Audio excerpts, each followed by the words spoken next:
Hey, happy to be here. This is a really neat opportunity to really give you a 33,000-foot flyover, a summary of the literature, and just to give you a helpful first step on how to think philosophically about human persons. So if I may, can I just ask the Lord's blessing on our time together, that He would give us light and clarity to think well about these issues. God, you are gracious. Thank you that you have given us an intellect to know you and understand you and commune with you. It is our greatest joy, Lord, to use every single facet of our being as you have made us to know you and to love you. And so, Lord, would you give us clarity? Would you give us light on how to think well, how to think biblically and faithfully about the ontology of human persons? We give this time to you. It's in Christ's name we pray. Amen. Okay, so a little bit about where I want to go. We have a very short period of time, so we're going to be moving fast here. So let me tell you a little bit about where I'd like to go with you today. And the first is this. Let me see if I can get this clicker going here. We're not going anywhere, looks like. Okay. Yeah, I'll just use, this isn't working. I'll just use this. Okay, so first of all, I want to get our bearings. What is the question that we're asking? What is the target question of analysis here when we talk about what are we, what are human persons? Secondly, I want to define some parameters for how to think philosophically about human persons as Christian philosophers and as Christian thinkers. Give you a list of criteria on how to evaluate and sort through various views in the contemporary philosophical literature regarding the nature of the human being. I'm going to give you a very brief, and by that I mean very brief, overview of the philosophical literature regarding the nature of human persons. Okay, so I'm going to give you two versions of materialism and two versions of dualism. Okay, there are more besides. Okay, but nonetheless, that will have to suffice for our time constraints here. And then lastly, I want to assess the views. We're going to do a little scorekeeping in terms of how the views that are on offer, the views that I introduced to you, how do they fare with respect to our criteria of assessment, and how do they fare with respect to the parameters that we've laid out? Now, you might disagree with those parameters, but I'm just going to give you one way of thinking about human persons philosophically from this Christian philosophical perspective. So I'm going to get you started on how to think philosophically about human persons. This is a first step, not a last step. All right, so let's get to it. Let's get our bearings here. So what is exactly the question we're asking when we ask the question, what are we? Okay, what are we? We're asking an ontological question. We're asking a metaphysical question. Now, metaphysics and ontology tends to have a public relations problem with many people. They've been to the metaphysics section at Barnes & Noble, and they've seen what those people who do metaphysics are all about, right? They see tarot cards, they see astrology, but historically, metaphysics and ontology has just been about it's the area of philosophy that explores the various kinds of beings that exist, what those beings are like, and how those beings are related to one another. Okay, so ontology by ontology, I'm simply referring to the fundamental philosophical discipline about what kinds of beings exist, okay, and how are they related to one another. So when we ask what are we, when we ask this question, we are asking a question about the nature of human persons. What are human persons? This is what I'm going to be calling the metaphysical makeup question. Okay, so metaphysically, ontologically, what are human persons? Okay, you might put it this way. What are the basic ontological building blocks that constitute or make up you and me? Right? That's the key guiding question on the table here, which is I take to be the most fundamental question one could ask about the kinds of beings we are. So just to be clear, the ontological question, the metaphysical makeup question, is this: what kind of being is a human person? Okay, what kind of being is a human person? What are the various features and capacities and characteristics and activities that are uniquely and distinctively human, okay, in their orientation and in their shape?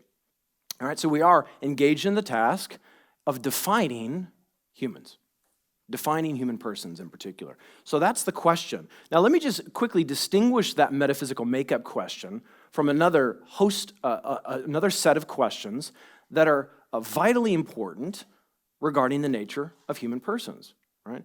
But my understanding here is that the metaphysical makeup question, the question of ontology, is at the root, and that anchors and norms your answer to a whole host of other questions that are very, very important about human persons. So you see here behind me, there's a list of other questions that are very, very important that I think the metaphysical makeup question anchors and norms. So here are some of those. What are human persons for? Right? How are human persons formed? Right? When do human persons begin to exist? When do they cease to exist? Are human persons uniquely valuable? How should we treat those kinds of beings like us? Is there an irreducible biological dimension to human persons? Right? What role does my body play in delimiting what I am, if any role whatsoever? Here, let's add a few more. How the metaphysical makeup question, norms and anchors, say a question, how should we educate humans? Okay, here's another one. How should humans be counseled? How about this one? How does technology form and shape beings like us, whether for the better or for the worse? Okay, so the metaphysical makeup question really focuses in on a very fundamental aspect that shapes all of these other questions, on my view. Okay, so it's important that we get that question right because it will have downstream consequences for some of these other questions that are absolutely vital regarding education, technology, counseling, the body, when persons begin to exist, when they cease to exist, and so on. Okay. Why is it so important, other than the fact that it has downstream consequences, to get the metaphysical makeup question right? Another way of asking this is, why is it important for you to do a little bit of ontology yourself? Right? And my best way of getting at that question in a setting like this is just to simply say that knowledge is the basis of care. Knowledge is the basis of care. The quality of our care for human persons is related to the quality of our knowledge of the nature of human persons. If we don't properly attend to what human beings are, right, we can't properly care for them as they are.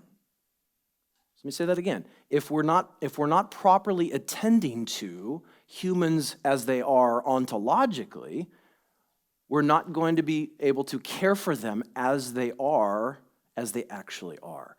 So the ontological question is absolutely vital, I think, to caring for human beings in all of their dimensions, their bodily dimension, their soulish dimension, their spiritual dimension. And if we get the metaphysical makeup question wrong, it's going to have significant consequences for how we care for human beings. So, biblically attuned metaphysical reflection on the nature of human persons can be of great service for how we care for human persons. Okay?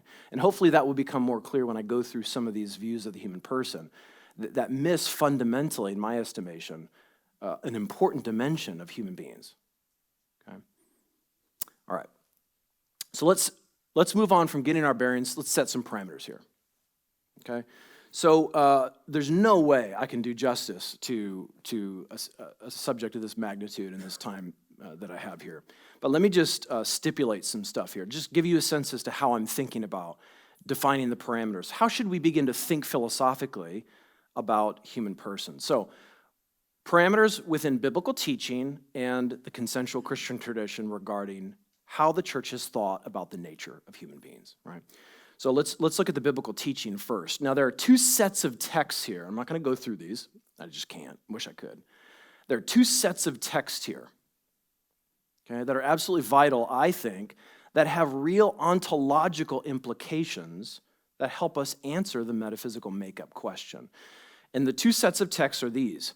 Sets of texts both in the Old Testament, I restrict it to the New Testament here, regarding the continued existence of persons after death.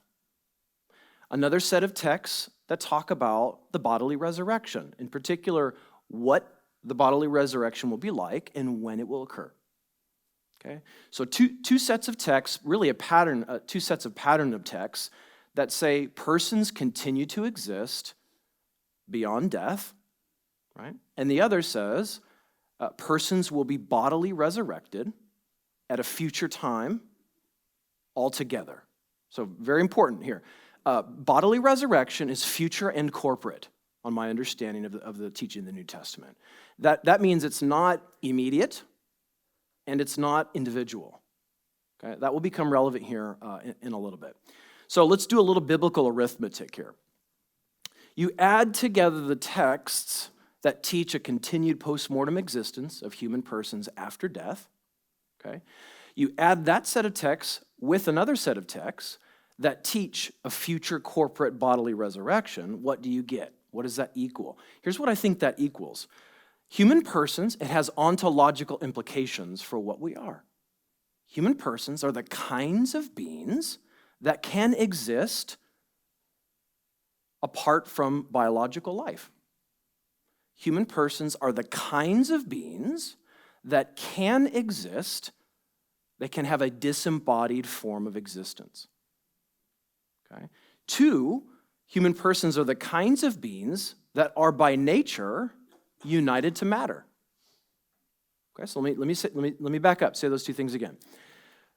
You do some biblical arithmetic, you add the continued post-mortem existence text together with the future corporate bodily resurrection text. What does that equal? Here are the ontological implications I think that come out of those two biblical teachings, those two sets of texts. 1, human persons can exist disembodied. And 2, human persons are the kinds of beings that are naturally united to matter. That is, their normal functional state is to be embodied, though they can exist without being united to matter. Okay? So again, just to draw out this implication as clearly as I can here, if human persons can indeed do continue to exist after death, right? But yet the bodily resurrection will be when Christ returns again, and it will be corporate. All will be raised. Well, what does that entail about those who have died right now?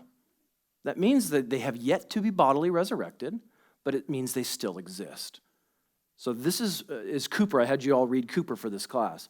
Cooper argues this is a straightforward entailment about what kinds of beings human beings are. We can exist disembodied, even though our natural condition is to exist embodied, united to matter. Okay? So that's the first parameter, the biblical teaching regarding what kinds of beings human beings are. Of course, Scripture isn't an ontology textbook. It's not aiming to teach ontology, but it does teach things that have ontological implications. And what I'm trying to do is draw those ontological implications out for us here this afternoon.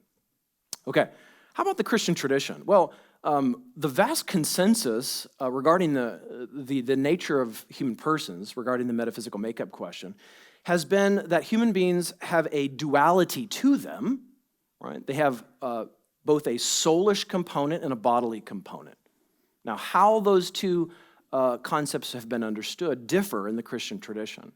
But the vast majority of Christian theologians and philosophers have approached the metaphysical makeup question. Humans have souls. Okay, so I think that's relevant. If you assign any weight whatsoever to the tradition of the church, in terms of especially the consensual Christian tradition, that's going to play a factor in defining the parameters as to how you should think about the nature of human persons. Secondly, regarding personal eschatology, it has been a widespread conviction of the teaching of the church down through the ages that there is a disembodied intermediate state. Okay? I'm happy to read here the Westminster Confession of Faith, chapter 32, which is largely verbatim in some of these early Baptist confessions, like the Orthodox Creed, the Second London Baptist Confession, even Abstracted Principles as well. This is what it says. The bodies of men after death return to dust and see corruption.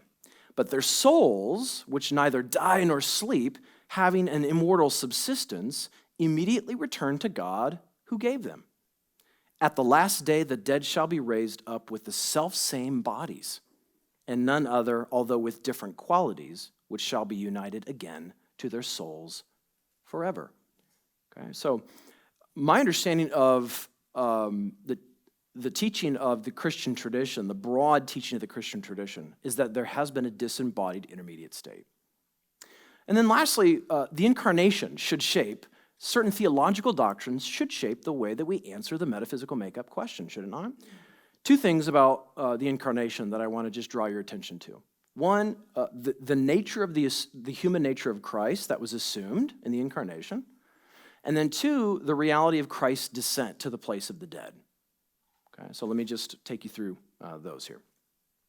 Okay, so Chalcedon, the definition of Chalcedon, this is what it says about the kind of nature that Christ assumed, the kind of human nature Christ assumed in the Incarnation. This is what it says. Following, therefore, the Holy Fathers, we unanimously teach to confess one and the same Son, our Lord Jesus Christ, the same perfect in divinity and perfect in humanity, the same truly God and truly man, composed of rational soul and body, the same one in being with the Father as to the divinity, and one in being with us as to the humanity, like unto us in all things but sin. So I think at the very least, there are ontological implications here about what human nature amounts to in Chalcedon, right? What does human nature amount to according to the Chalcedonian definition? That which is assumed that makes Christ perfect in humanity is what? A rational soul and body. Notice it doesn't just say a body. Notice it doesn't just say a rational soul. But somehow the soul and the body constitute true humanity. Okay, so if we're taking Chalcedon as a norm in any sense whatsoever, I think this should help serve to define the parameters as to how should we think about the metaphysical makeup question. How should we go about answering that question? Well, if we're going to be Chalcedonian, I think there are clear ontological implications of Chalcedon that perfect humanity, complete humanity, involves a rational soul and body. Okay, let's move on. The descent clause. So as you're all aware of, the Apostles' Creed and the Athanasian Creed include a descent clause that after Jesus' death, yet before his resurrection, he descended to the place of the dead. Okay? What sort of ontological implications might that entail about the metaphysical makeup question? Right? If Christ's body lay in the tomb, yet he was in the place of the dead, right? Does that mean that he could exist without his body? Well, that's going to be hard to square with certain versions of the metaphysical or certain answers to the metaphysical makeup question, namely materialist views that say you are your body. Okay? So two aspects of the Incarnation, I think that should help define the parameters here for how we answer the metaphysical makeup question. Chalcedon. What does the assumption of true humanity amount to? The assumption of a rational soul and body. And then two, Christ's descent to the dead. If you want to develop your metaphysics of the human person in line with the historic Christian tradition, well then I would say pay attention to these as defining the parameters of your views. Now if you don't, then these aren't parameters for you. Right? All right, let's move on here. Okay.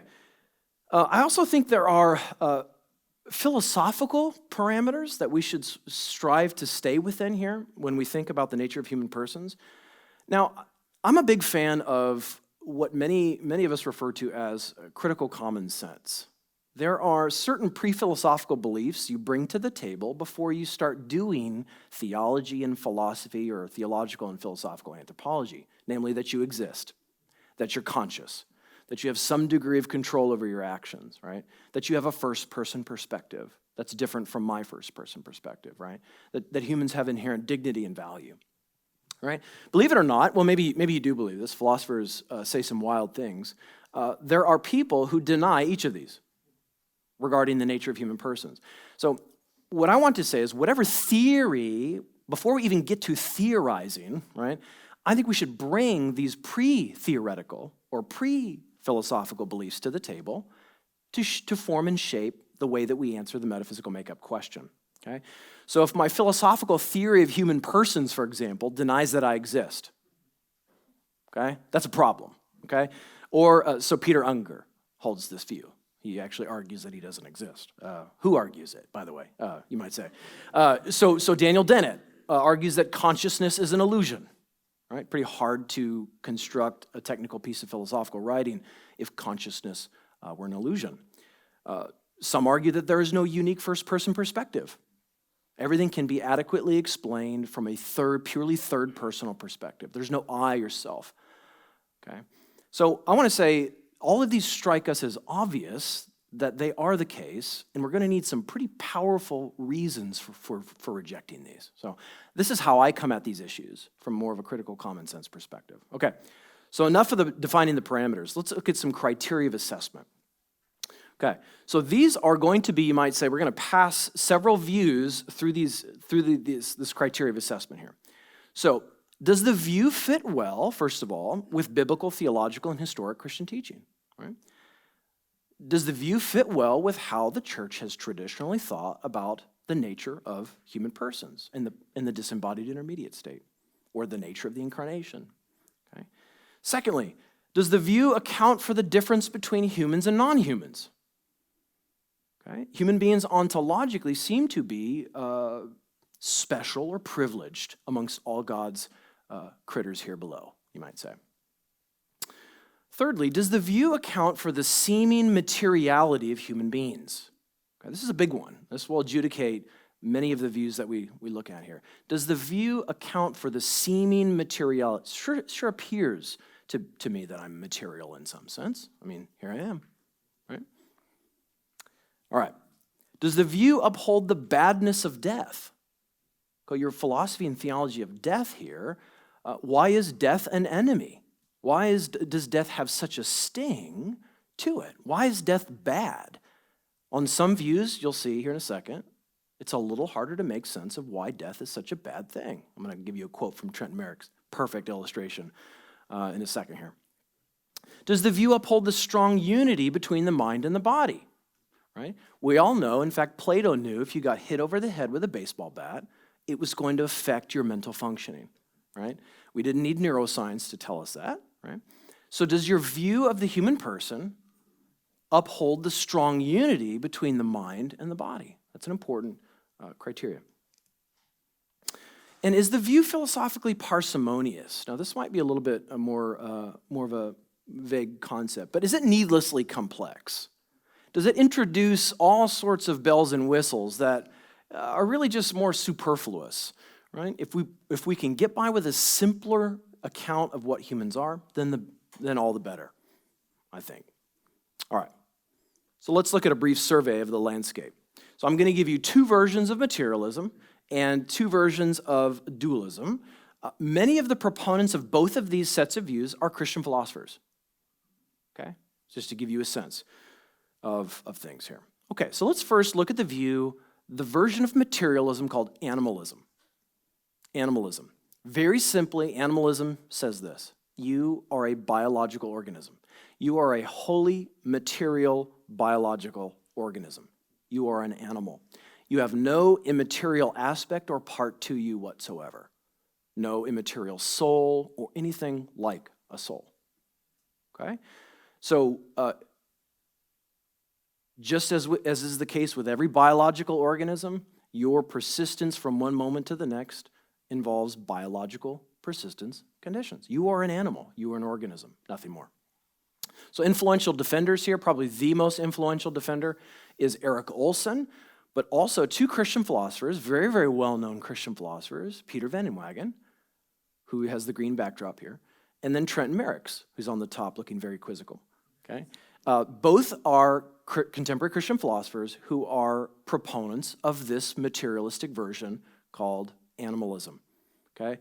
So you are wholly material on this view. So how animalists answer the metaphysical makeup question is you are wholly material through and through. What are you? You are a mere biological organism. Okay? All right. So let's look at some chief virtues and chief vices of animalism. Again, I'm moving very quickly here. So one virtue, and I want to be charitable here to animalism, it seems to uphold the materiality of human beings. Why? Because biological organisms are material beings, right? So this seems to account for the materiality of human persons. Definitely upholds the strong unity between mind and body. Definitely upholds the badness of death. These are virtues of the view, because once a biological organism ceases to exist, you're done, you're gone. Okay? That's why death is a bad thing, because it's the cessation of biological life, and that's what you are on this view. There are some philosophical arguments in its favor, and if you're interested in these, come along and take my Body, Soul, and Human Persons class, where we get into some of these in detail.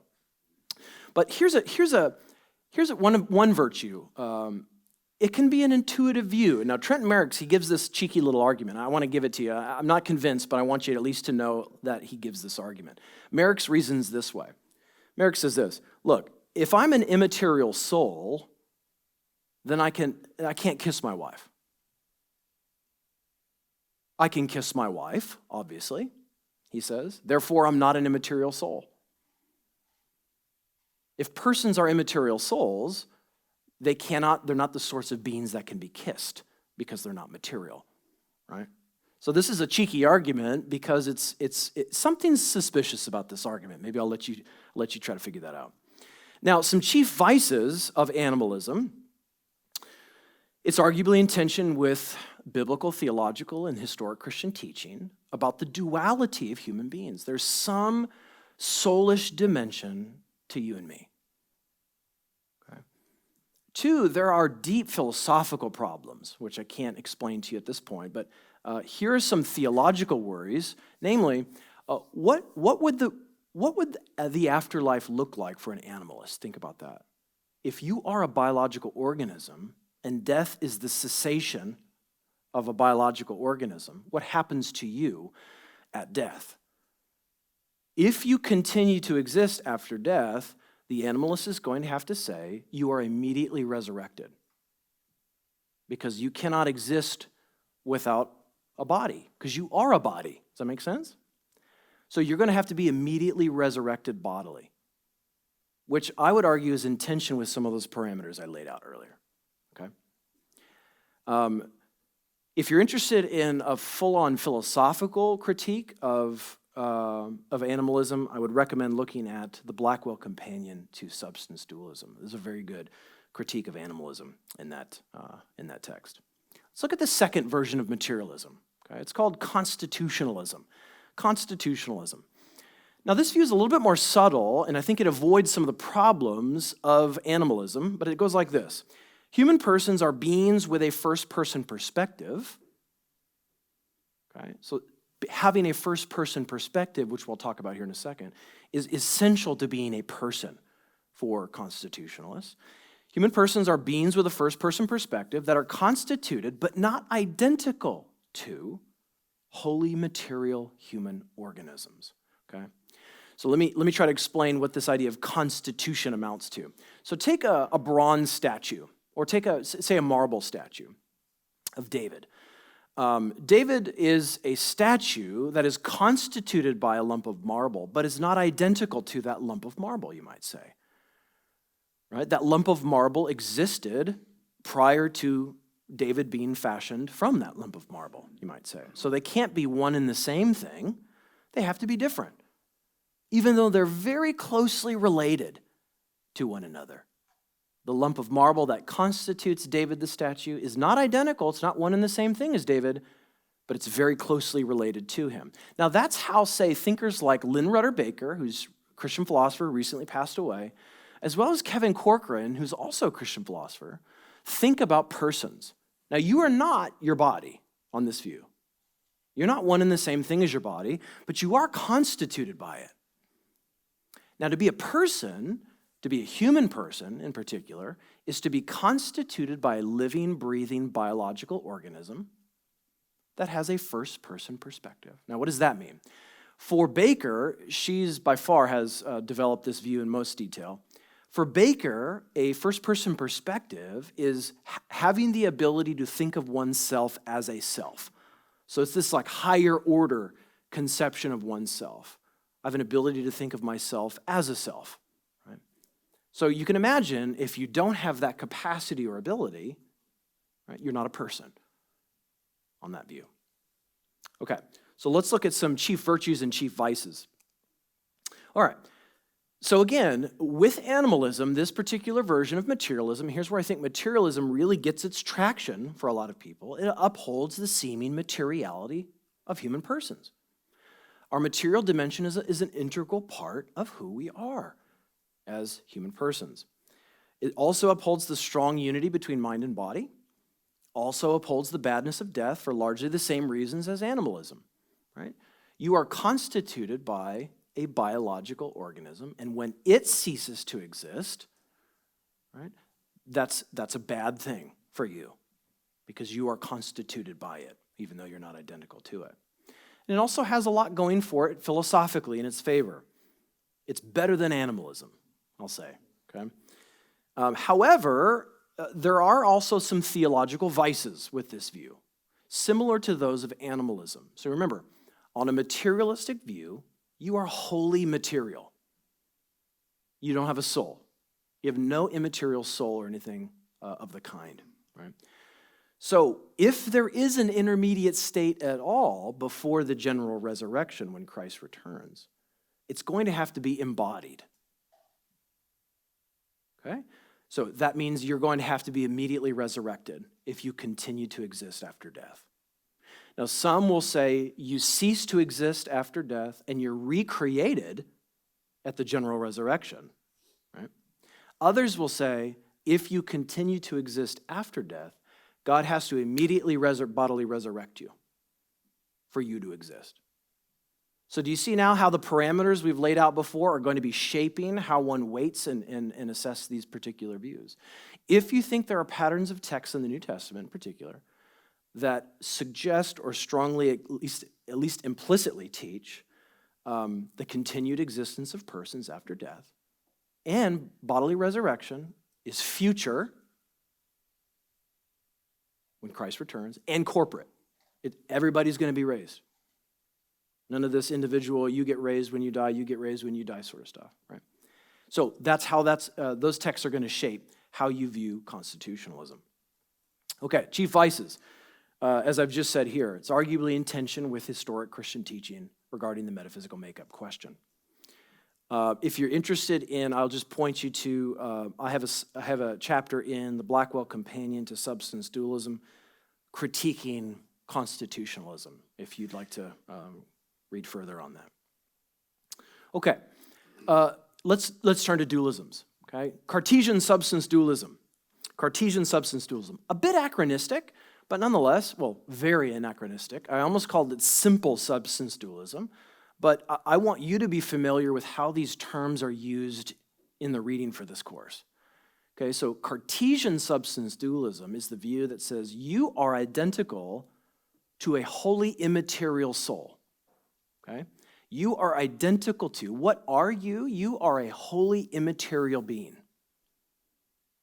Okay? This was arguably Plato's view. There is some debate as to whether this was actually Descartes' view.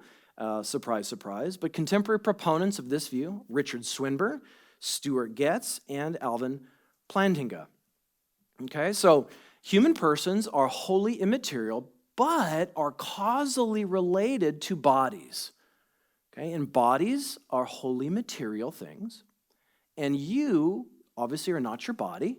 You're an immaterial soul that stands in a causal relation to a body.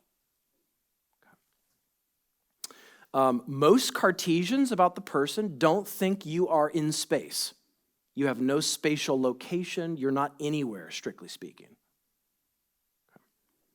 All right, let's look at some chief virtues, chief vices here. Some chief virtues of the Cartesian version of dualism is that it can uphold a disembodied intermediate state.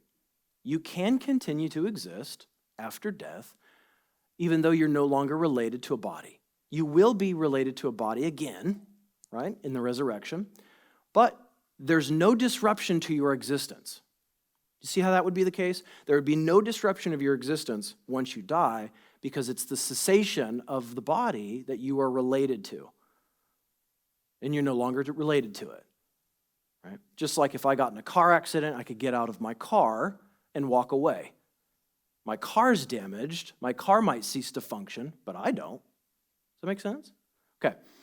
So that is a virtue. It helps uphold the possibility of a disembodied intermediate state. Upholds the difference between humans and non-humans. And there are quite a bit of philosophical, hopefully you're catching this from the reading for this colloquium course, there are quite a bit of good philosophical arguments for this particular view. I would say the vast majority of contemporary Christian philosophers hold to a Cartesian variety of substance dualism. Okay, just so you're aware of that. Okay. Chief vices. Arguably in tension with the seeming materiality of human beings, right? On this view, you are wholly immaterial. So what are you? You are a wholly immaterial thing. Well, doesn't it seem like I'm at least partly material? I might not be wholly material, but I'm at least partly material. Okay? Arguably, it can't account for the badness of death, and I have to share this quote from Trenton Merrick's with you. This is what he says about this problem with Cartesian version of substance dualism.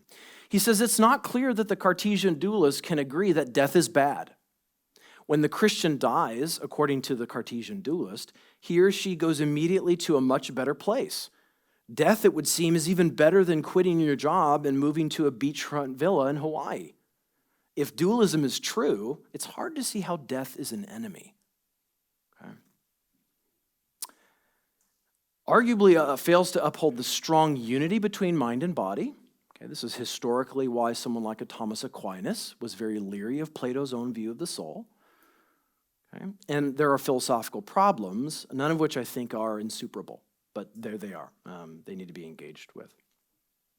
Okay, we're almost there. So dualisms. There's another version of dualism called Thomistic dualism. Okay?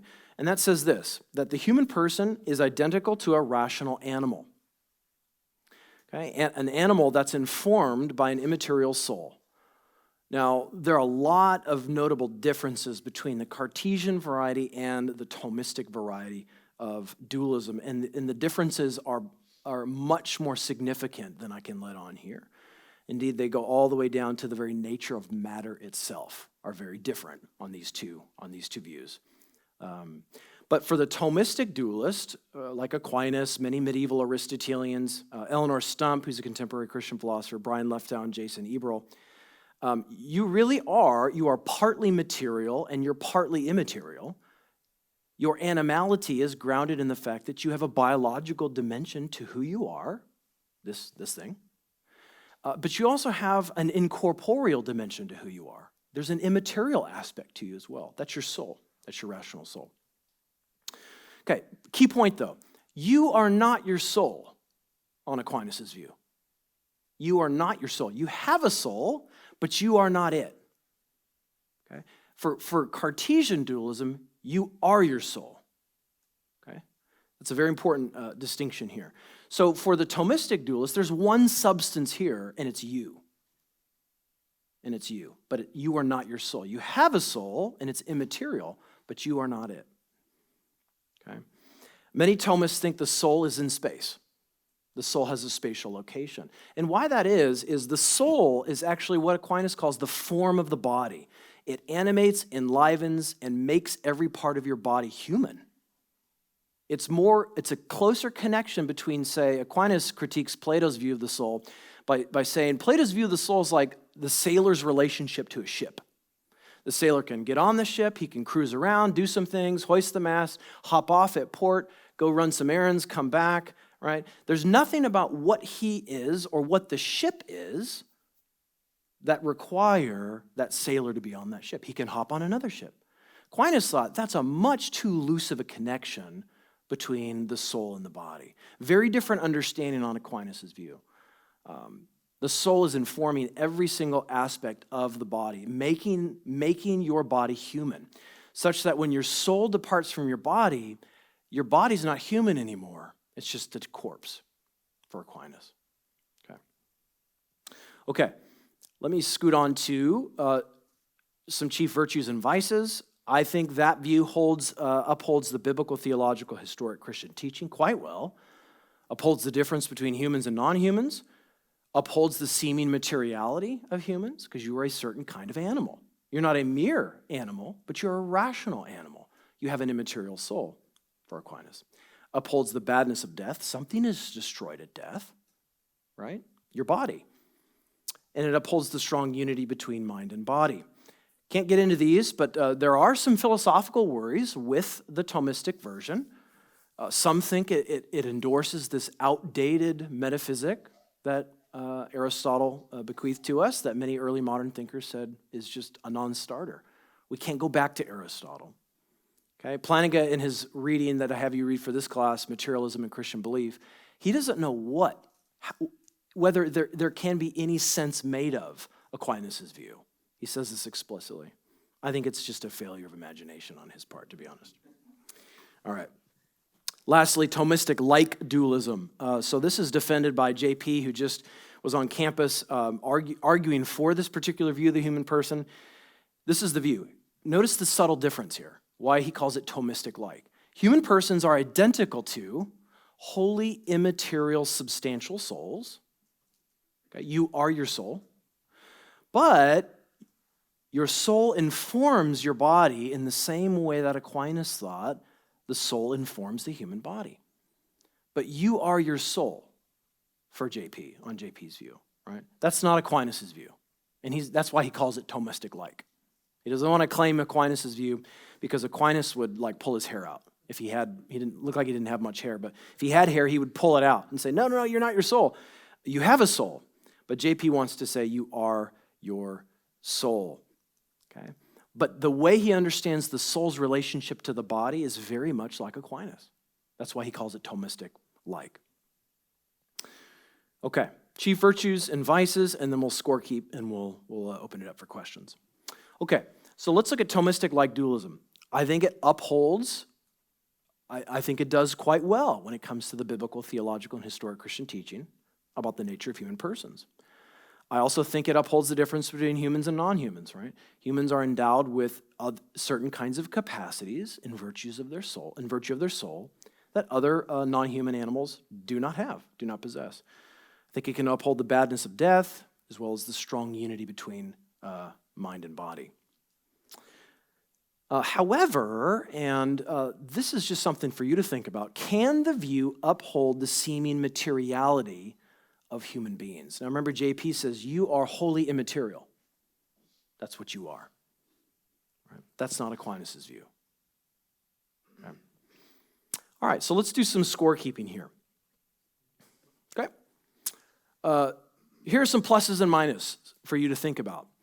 So if we were just to look at each of these views, materialism, Cartesian substance dualism, Thomistic dualism, and Thomistic-like dualism, a way for you to think about how do each of these views square with each of the criteria of assessment that I gave before, right? Now I put plus and minus in some cases because I don't want you to walk away from this time thinking there's not real significant disagreement about whether, say, materialism can adequately account for the historic biblical teaching. That's a real discussion. And I think you need to earn the right to be able to say that it doesn't if you say that it doesn't, and you need to engage the best Christian materialists who are arguing that it very much does. Okay? So that heavy lifting needs to be done. But I'm for a minus in that first box. That's kind of how I approach these things. But materialism fares quite well, at least better than Cartesian substance dualism. As you can see, maybe my own hand is being played here. The Thomistic dualist has a lot of pluses, which I really like. The major negative is that it's got a lot of philosophical moving parts, right? But don't be afraid of philosophical moving parts. They're okay once you get to hang out with them a little bit more. So how the final score here, and I'll end with this, where you end up at the end of the day is largely going to depend on this. How much weight do you assign these various criteria? So not all pluses here have the same weight, you might say. So suppose you think what's most important is fittingness with historic Christian teaching about the nature of human persons. Well, then even though Cartesian substance dualism doesn't fare so well on other points, it's going to fare much better than materialism, I would argue, on that point. So it might tip the scales, even though Cartesian dualism doesn't fare well on other points. So where you end up on this depends on how you weight some of these criteria. But as you can see, every view has its costs. Every single one. So where you end up, to reiterate, where you end up here is going to depend on how you weight these costs on their own and how those costs relate to other costs for other views. And so I just leave this to you to start a conversation in terms of how one might approach thinking philosophically about human persons. And I'll leave it at that.